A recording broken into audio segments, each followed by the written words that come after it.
بسم الله الرحمن الرحيم ومركله iyo chapter keeni dhirta waxa leedahay flowering plant ee fasalka form 3 ashirkeena saddexaad waxaynu ku baranaynaa seed structure and germination hore waxaynu soo baranay qaab dhismeedka plant organiska iyo shaqooyinka ay qabtaan sidoo kale waxaynu hore u soo baranay propagation habka taranka jinsilaabaha ee fufida la yiraahdo dhirta ku taranto ashirkeena saddexaad waxa uu noqonayaa seed formation habka ay u samaysanto iniinta aan germination iyo habka ay u biqisho iniinta seed formation waa ashirkeena qaybta koowaad markii uu dhamaado ashirkani bartuhu waxa uu awood u yeelanayaa to explain inuu sharxi karo seed formation habka iniinta u samaysanto iyo qaab dhismeedkeeda waxa uu ka kooban yahay shaqada uu qabto iyo ereyga la yiraahdo germination waxa uu yahay inuu qeexi karo biqlida waayahay haddaba aynu ka hormarnay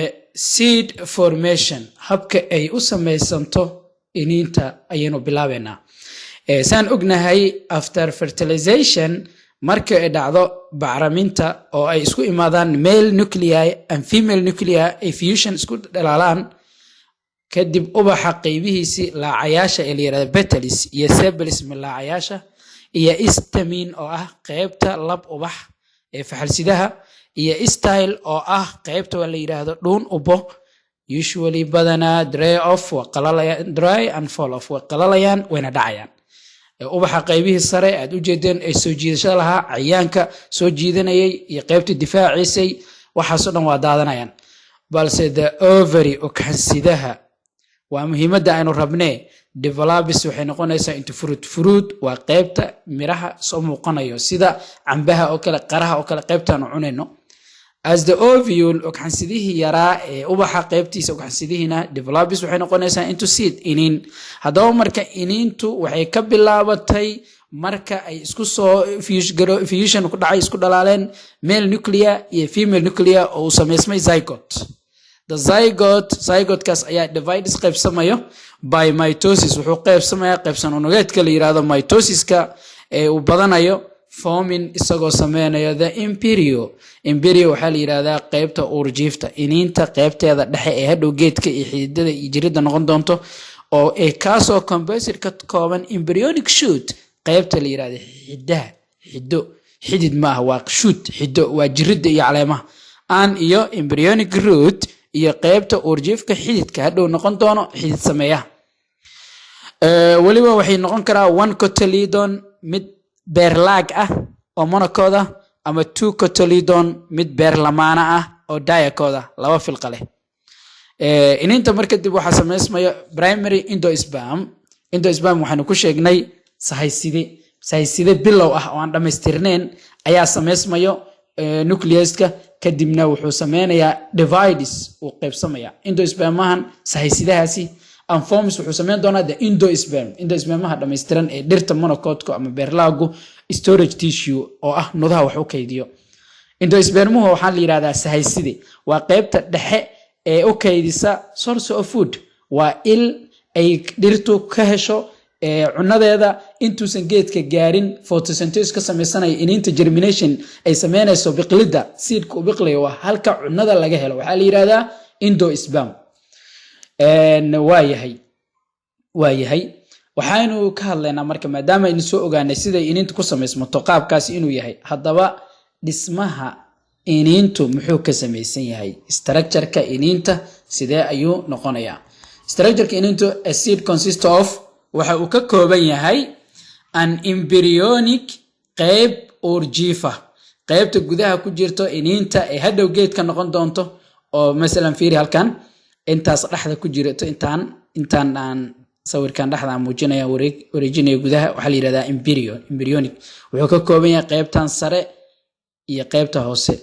this one is embryo uurjiif oo iniinta dhexdeeda ayuu ku jiraa afka hore waa plumule oo aynu kusoo sheegnay inuu yahay xido keene ama xido bixiye xiduhu waa shootka waa caleemaha stemka iyo radical oo ah xidid bixiye haddaba the base of the plumule-kan xido bixiyaha jirida hoostiisa waxaa la yiraahdaa epicotyle oo ah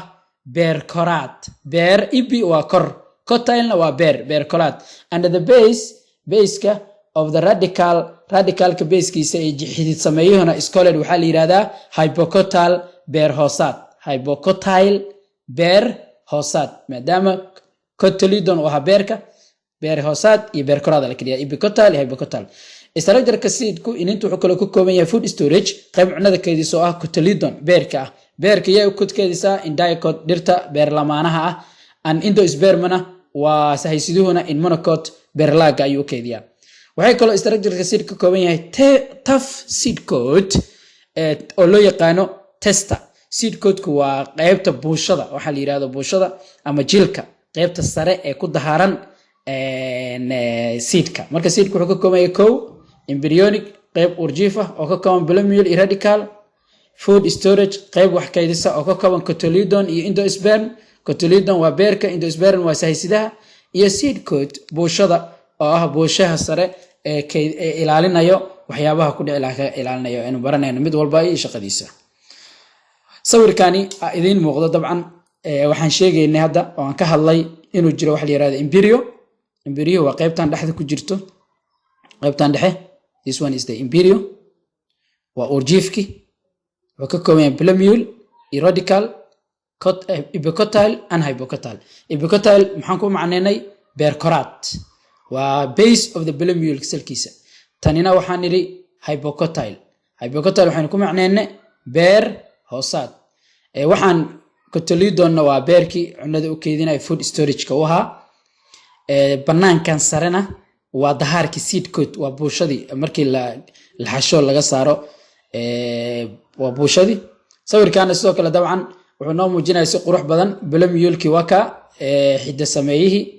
jirida noqon caleenta iyo systemka sameyn doono. radical waa xidid sameeyihii qaybta xididka dhow noqon doono ee hoose. waxaa kaloo halkan nooga muuqda microbial-ku waa marin. microbial-ku waa marinkaasi biyaha ayaa u maro seedka si ay u galaan. cotyledon waa haddaan kasoo sheekeynay waxaan niri waa beerki waa qaybta cuntada u keydiso dhirta dicotka ah ee beerlamaanaha. dibaddan waxaa xiga tester iyo seed coat waa isku macno waa buushada ama dahaarka sare ee iniinta isaguna waa protection.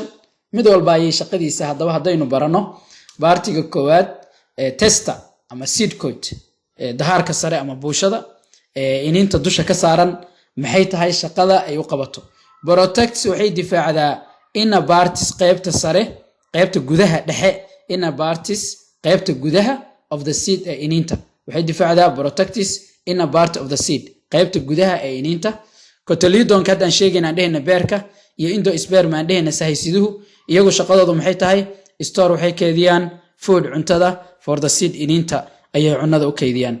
plumule aynu ku sheegnay xiddo sameeye. xidduhu waa caleenta iyo jirida iyo ubaxa iyo badhkii kulli la isku daray oo la isku dhaxido. develops wuxuu u weynaadaa to form u sameeyo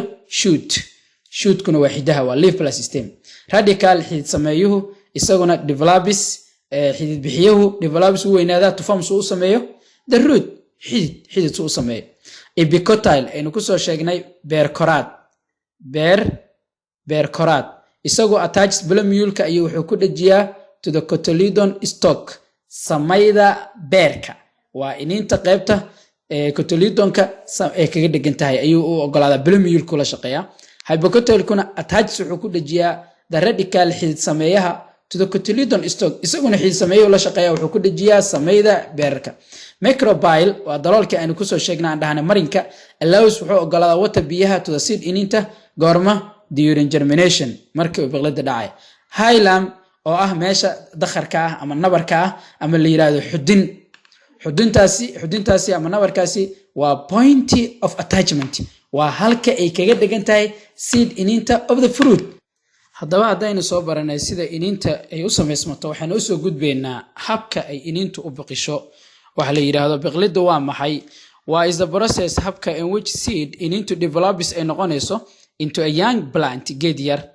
waa habka ay dhirtu u biqisho iniintu ay u biqisho si u samayso geed yar.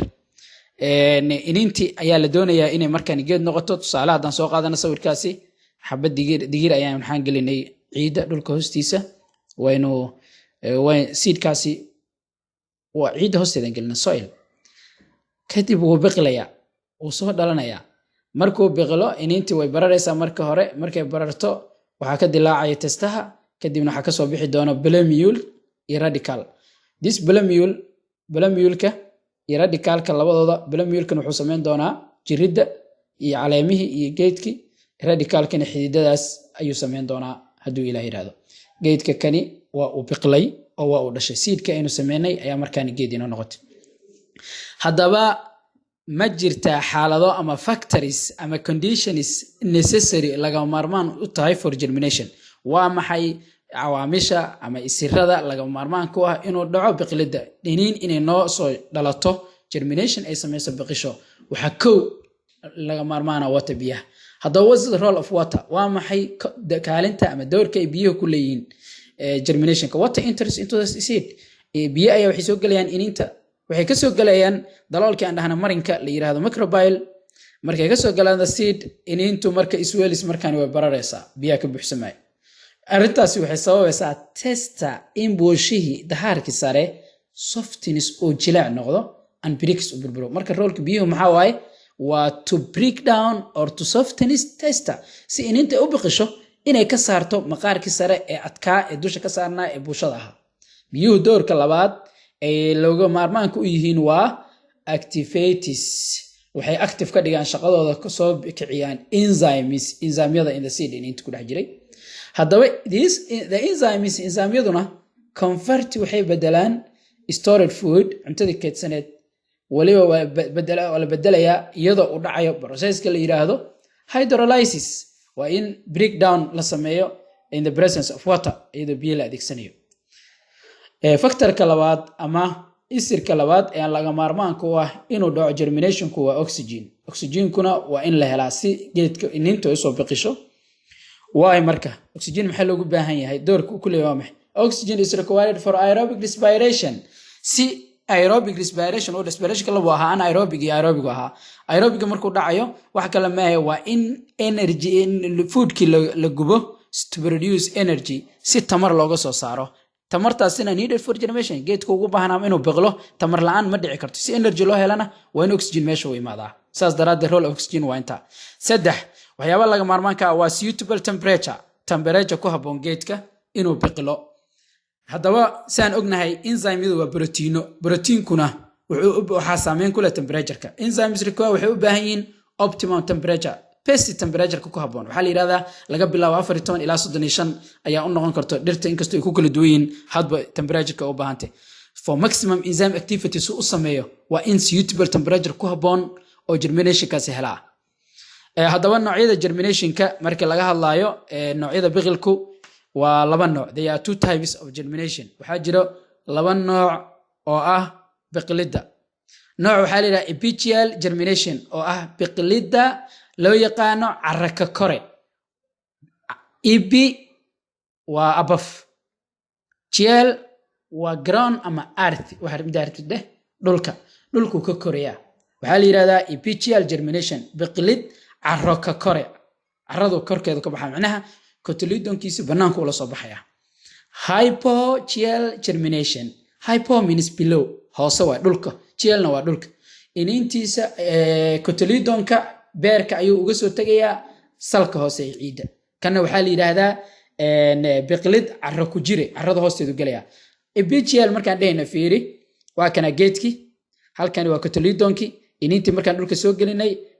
banaanka ula soo baxday soilka waa kana waxaan waa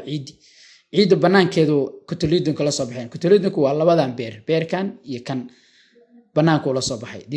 this two cotyledonka fiiran ciidda ku jirta maya way ka baxsan tahay waa epithelial germination haye kana hypogel germination waa maxay isagu fiiri salka hypo ciidda hoosteedu ku jira fiiri waa kana aday cotyledonka ciidda hoosteeda salka hoose looga soo tagay beerki saa daraaddeed dhirtani monocotka waa inta badan galeedo kale taas kalena hadaa aan sheegayna waa digirto kale waa dicotka this type of germination nooca kani biqlidan epithelial germination ka la yiraahdo carro ka korahu isagu cotyledonku is pushed above the ground kor ayaa loo soo riixaya banaanka ayaa ciidda korkeeda loo soo saaraya laakiin hypogel germination ka aynu dhahanay biqlid carro ku jiruhu isagu cotyledonku remains waxay ahaanaysaa below the ground dhulka hoostiisa ayay ku jiraysaa dormancy hogasho xaaladda la yiraahdo hogashada dhirtu ama geedka markuu ku jiro dormancy. Dormancy waxaa la yiraahdaa is the period waa muddada when seed is alive iniintu ay tahay iniin fiyo nool oo fiican laakiin but not growing korriimo aan sameynin hogashii ku jirta way hoganaysaa. haddaba maxaa la yiraahdaa hogashada iniinta seed dormancy iyadoo u baahannahay marka is a state waa xaalad in which seeds taasoo iniintu are prevented laga hortagay from germinating inay biqlaan. marka iniin yaroo haysta gacanta ku haysatid waxay ku jirtaa seed dormancy. hadday hesho favorable condition xaalad ku habboon biyo iyo temperature way bixaysaa. haddaba iniintu si looga bixiyo dormancy-ga oo ay ku biqisho hababka looga jibiyo looga bixiyo waxaa ka mid ah by digging in loo qodo the land dhulka to improve aeration. yes in hadday hoos gashay meel loo banay hawo ay ka hesho aeration si oxygen uu galo ay u baxdo. Scarification or removal of the hard seed coat in laga saaro buushadii sare laga jibiyo. waxay kale uga bixi kartaa accidental fire inay intay wax gubtaan ban the thick seed coat ki adkaa inay gubashadu ay ka qaado kadibna to enhance germination kadibna oo dhaco biqladii. aad baa u mahadsantihiin cashirkeena intaas ayuu inoogu egyahay.